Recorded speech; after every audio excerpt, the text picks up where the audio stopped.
Interlude bersama Ricky Rahim. Para Noise, kembali lagi di Interlude bersama Ricky Rahim. Interlude adalah podcast musik yang ada di Noise, yang pastinya kalau lo mengharapkan di sini ada gimmick-gimmick di luar musik, tidak ada di podcast ini. Ada gosip juga tidak ada di sini, kecuali ya kalau nanti gitu bosnya Noise bilang gitu harus ada gosip dan lain-lain. Nah ya udahlah, itu bisa kita kompromikan. Tapi semoga, gue pengennya sih kalau para Noise yang dengerin, fokusnya dengerin Interlude emang untuk di musiknya aja gitu. Karena musisi itu kadang-kadang pengennya emang ngomongin musik ketika diundang untuk interview. Dan semoga hari ini gue juga bisa konsisten ya untuk ngomongin musik aja kali ini. Gak tergoda untuk nanya-nanya hal yang lain. Karena hari ini gue kedatangan salah satu penyanyi baru. Ini masih muda banget. Tapi kalau secara karakter vokalnya sih udah luar biasa menurut gue gitu. Jadi baru 2 single yang dirilis, tapi bisa jadi sesuatu nih kayaknya di masa depan nih. Jadi para Noise, hari ini kita kehadiran ada Satin Zaneta. Halo. Halo Satin, apa kabar? Baik, alhamdulillah. Kakak Baik, apa kabar? Ya? Baik juga. Ini di Noise sempat mendung loh pas lo datang gitu. Iya maksudnya emang mendung mulu gak sih tapi akhir-akhir Enggak ini? ya, gue coba nyambung-nyambungin aja iya. gitu. Katanya Boleh, kan gak apa-apa, Kak. lo lahirnya ketika lagi hujan Iya, gitu. benar. Makanya nama belakang lo ada Putri Hujan gitu. Dan katanya lo juga sering ya ketika lo ulang tahun Iya. hujan juga ya. Iya. Lo jangan kasih tahu ke IO. Kalau ntar bikin Justru harus acara di dikasih tahu outdoor daripada nanti mereka kehujanan pas acara 6 September kan. gitu. Yang indoor aja. Iya. Jadi lo hanya menerima job indoor ya. Enggak dong, kalau itu bisa dibicarakan ya kalau masalah job ya. Tapi menarik banget sih gitu, menarik ya. Apalagi dari nama lo setelah gua cari itu bagus banget ya. Arti namanya ya gitu. Emang apa Kak arti? Artinya pemberian Tuhan yang halus. Iya lagi bener lagi. Ada ibunya juga, benar Mama? Benar. Betul. Habis itu digabungkan dengan Putri Hujan. Jadi kayaknya match banget nih. Masa sih? Jadi kan yang lo tuh gue nggak tahu ya gitu. Gue kan juga baru kenal sama lo ya. Karakter lo tuh lebih tenang sepertinya kayak hujan ya gitu. Wah, diketawain berarti salah ya. Maksudnya tenang dalam artian apa nih? Ya nggak tahu. Anaknya agak pecicilan soalnya. Jadi kalau ya? tenang tuh kayaknya agak kurang tepat ya. Oke, berarti lo kayak hujan juga bisa jadi dong. Oh bisa, hujan Kalau terus ya maksudnya. gerimis menenangkan gitu. Tapi kalau udah deras Iya. hati-hati ya. Kayak gitu ya karakternya ya. Betul. Saat ini sangat luar biasa sekali. Maksud gue tuh luar biasanya main film iya. Belum rilis tapi film ya. Belum. Nyanyi juga iya. Terus olahraga juga iya ya. Iya dikit-dikit lah. Basket kan ya. Iya. Dayan ya. Dari 3 ini kenapa lo akhirnya memilih untuk ya udahlah sekarang mau fokus di nyanyi dulu kayaknya ya. Kalau nyanyi dan film, ya suka dua-duanya. Itu belum bisa milih, masih belajar dua-duanya juga. Tapi Oke. kalau atlet kayaknya saya agak kurang secara energi, stamina dan segala macam ya. Jadi tuh iseng aja sih, maksudnya lebih kayak buat fun aja. Oke. Gak biar kepikiran fit jadi aja. atlet sih. Iya berarti kita gugurkan lah atlet lah. Iya. Sekarang kenapa mau jadi musisi atau penyanyi? Karena emang dari kecil tuh kayaknya dekat banget sama musik. Kayak ayah itu sering banget memperkenalkan aku sama musik. Ibu juga suka nyanyi. Iya. Jadi kalau musik kayak itu emang udah deket banget. Oke. Sama halnya dengan film juga kan ayah juga. Ya udah pasti. Jadi kalau dunia seni sih in general tuh kayaknya emang Oke. deket banget sama aku dari kecil. Yang belum tahu para Noise mungkin bokapnya Satin adalah putra petir ya, Abimana Arya ya. Iya betul. Anaknya Putri Hujan. Iya. Ya, klop banget nih. Kalau dari bokap sendiri atau penyokap sebenarnya ngasih referensi musiknya apa sih waktu itu? Dulu dari kecil tuh suka dengerinnya. Kalau ayah ya malah beda banget sih sama Apa aku tuh? sekarang. Ayah tuh dengerinnya The Doors, terus Wih, kayak Led Zeppelin, Oke. Ramones, gitu, Wih, Guns N' Roses, oke. gitu-gitu sih. Terus Terus? pas makin aku dewasa, agak misah tuh genrenya tuh. Ayah tetap di situ. Oke. Akhirnya aku menemukan genre kesukaan aku sendiri. Aku lebih suka ke folk pop gitu, Oke. kayak Rex Orange County, terus lo-fi R&B gitu kayak Mac Ayres, Daniel Caesar gitu-gitu sih. Oh yang baru rilis sekitar 2010 ke atas sih kalau nggak Iya salah Jeff itu ya. Bernard. Kalau yang lagu-lagu dulu juga suka dengerin. Cuman kalau tanda kutip patokan musik aku tuh emang R&B folk pop gitu, Oke. lo-fi chill gitu sih. Oke, jadi perpaduannya itu dari rock terus Beda-beda kan Kak? dengerin pop dan jazz akhirnya lahirlah dengan Iya. musik yang Satin rilis saat ini. Sebenarnya gini, gue nggak tahu ya. Ini kan lu juga baru dua single yang baru lu rilis gitu. Kalau gue mendapatkannya impresinya ya mendengarkan lu tuh kayak lu pengen personal brandingnya adalah musik-musik yang memang lebih ballad rasanya Iya. gitu. Apalagi YouTube lo dinamakan Di Kala Hujan. Iya. Terus lo juga banyak mengcover lagu-lagu yang rasanya juga seperti itu gitu. Apakah emang lo pengen memposisikan diri lo saat ini itu adalah penyanyi ballad?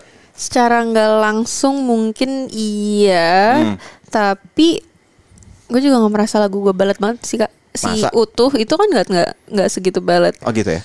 Jadi lebih disesuaikan sama lirik dan lagunya sendiri juga gitu loh. Kalau Oke. sih pada waktunya. Jadi sebenarnya karena ini baru 2 single, masih eksplor sih anaknya. Iya. Mau kayak gini, mau kayak gitu. Terus kayak bisa dibilang emang acuan gue tuh Rex Orange County banget. Oke.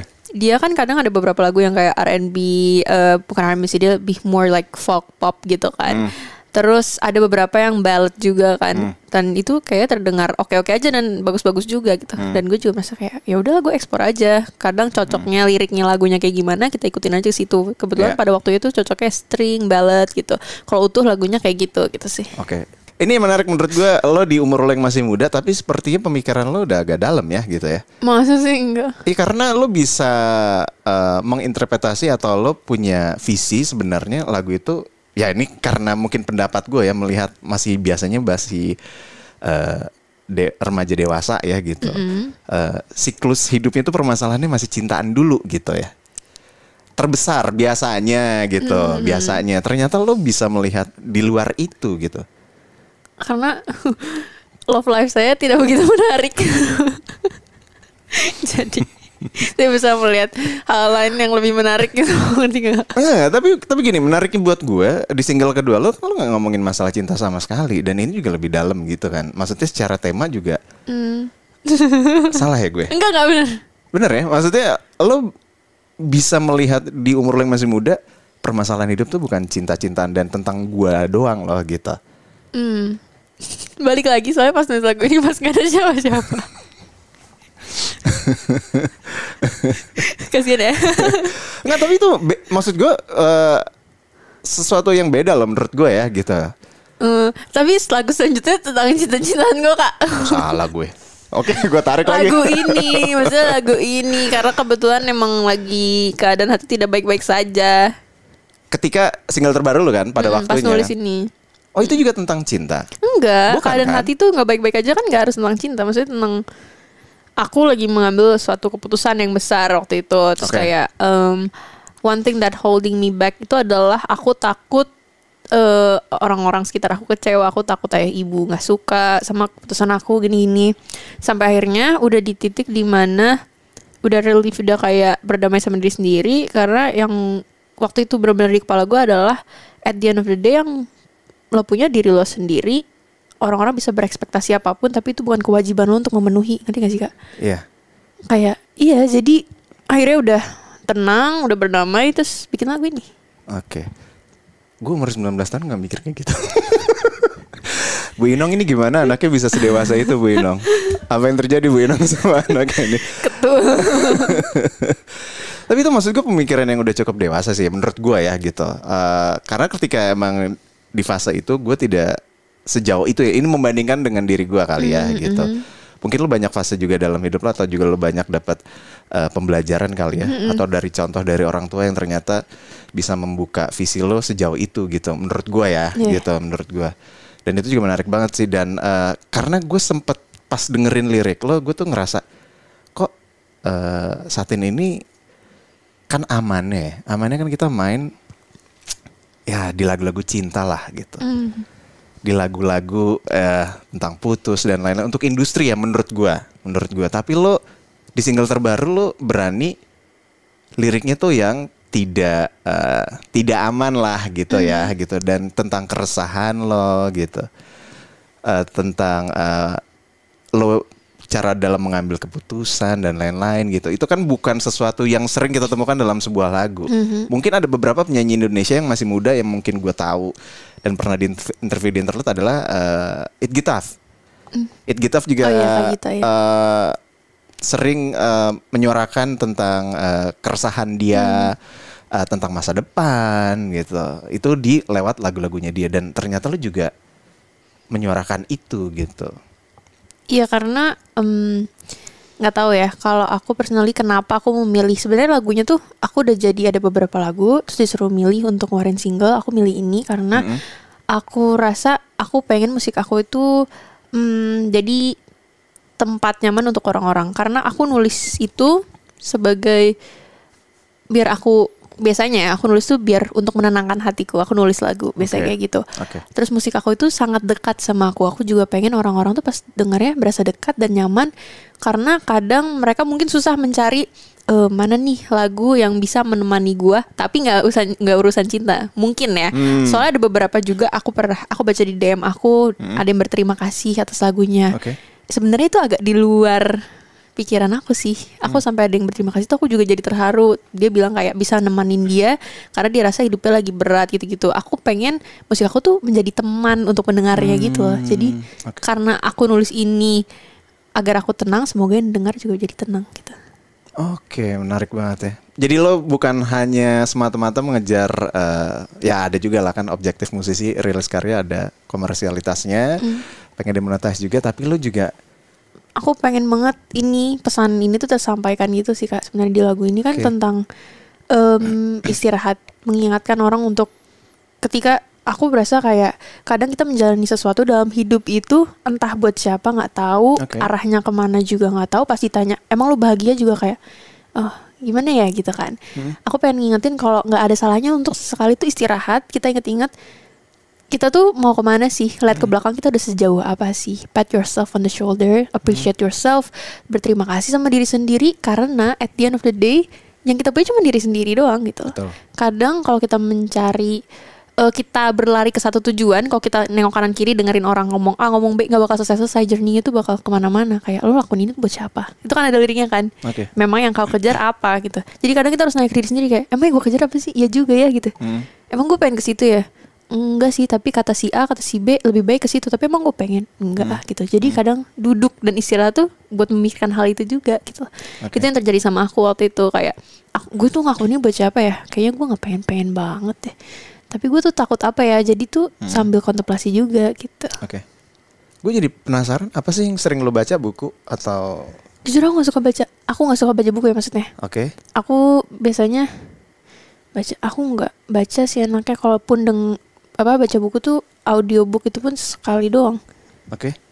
Atau referensi lo untuk tahu segala tentang suatu hal, misalnya film yang lo tonton gitu. Suka sih nonton film. Ya kalau ditanya referensi nulis apa ya? Cerita hidup. Kenapa? Oh bapak ibunya galak? Enggak galak. Tegas. Itu beda ya antara tegas dan galak tuh tipis ya. Tipis. Enggak, ibu ayah gak galak sih. Menurut gue pemikiran lo sangat menarik sih di umur lo yang sangat muda ini gitu. Lo bisa mikir sejauh itu. Mungkin lo juga sensitivitasnya tinggi juga ya. Maksudnya lo pengen meng-capture gitu sekeliling lo gitu ya. Apa sih yang terjadi sama mereka gitu. Iya sih, aku anaknya yang aku sadar dari aku kecil ya. Kadang ada orang yang suasana hati yang gak enak tuh aku juga jadi ikutan walaupun dia gak ngomong ya. Berasa banget. Empatinya tinggi berarti ya. Sensitif sih pada dasarnya. Maksudnya sensitif aja gitu. Kayak hal apapun sih. Aku gampang nangis juga. Oh gitu. Jadi gampang tersentuh. Gampang. Kalau marah kayaknya gak ya. Jadi gini tadi Paranoid. Ya intinya Satin sensitif. bilang kalau marah sih enggak. Nyokapnya bilang lumayan. Ya kan sensitif ya. Berarti maksudnya merasakan. Kadang suka merasakan apa yang orang lain rasakan gitu sih. Terus pas nulis juga beberapa kali tuh kayak temanku cerita nih misalkan kayak gue masa gini-gini nih sama cowoknya. Menarik. Mari kita tulis. Gitu. Berarti lo kayak Adele juga ya. Adele tuh siap kejadian dalam hidupnya akhirnya jadi sebuah karya dan luar biasa ya. Terakhir 30 itu tentang dia perceraian dia dengan. Itu bagus banget sih. Lo juga dengerin di situ ya. Berarti lo memang tipe musisi yang selalu memelihara keresahan lo ya. Dipelihara. Kalau dipelihara tuh kesannya di-keep terus gitu kan, enggak? Karena gini, ini menurut gue ya gini. Ada fasenya di mana musisi itu berhenti untuk resah ketika dia udah nyaman. Lo bisa lihat deh kayak band-band yang dulunya sempat ya lebih bersuara lah ketika dia masih resah. Tapi ketika kalau gue lihat ketika hidupnya udah nyaman, udah tenang, nggak ada lagi resah. Jadi gue mau bikin lagu yang kayak gimana lagi gitu. Oh, ya gue pernah baca kalau nyaman itu kan jebakan kan. Jadi kita nggak kemana-mana, kita di situ-situ aja. Jadi kalau dibilang dipelihara, secara nggak langsung iya. Tapi gue rasa nggak selalu rasa-rasa itu jadi apa ya? Jadi gangguan gitu. Kadang kan orang kalau resah kan jadi kayak gundah gitu kan, kayak bingung nih harus gimana. Kadang resah itu dilihat dari sisi lainnya gitu, ngerti gak sih Kak? Yeah. Kadang ada titik terangnya, maksudnya kayak misalkan nih gue resah nih karena ya itu yang gue nulis lagu ini, karena gue merasa gue tidak memenuhi ekspektasi orang-orang gini-gini. Tapi kalau misalkan dilihat dari sisi baiknya adalah gue udah keluar dari situ nih.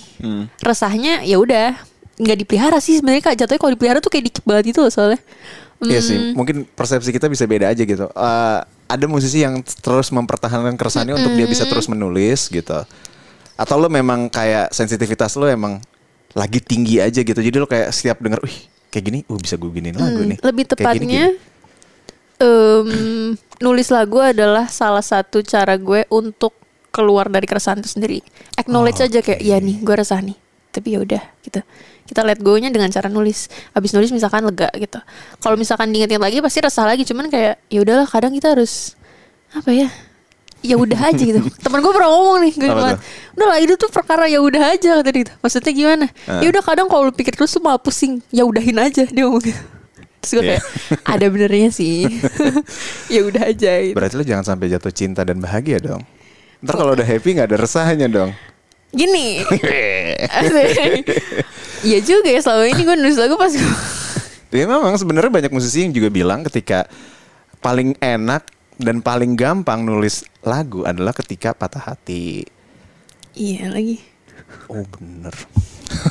Tapi bisa juga jatuh cinta itu juga fase-fase nulis lagu tuh. Misalkan kayak ya apa kayak tentang bahagia gitu. Udah pernah belum?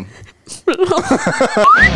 Dengerin cerita lengkapnya cuma di aplikasi Noise. Download Noise sekarang di App Store atau Play Store.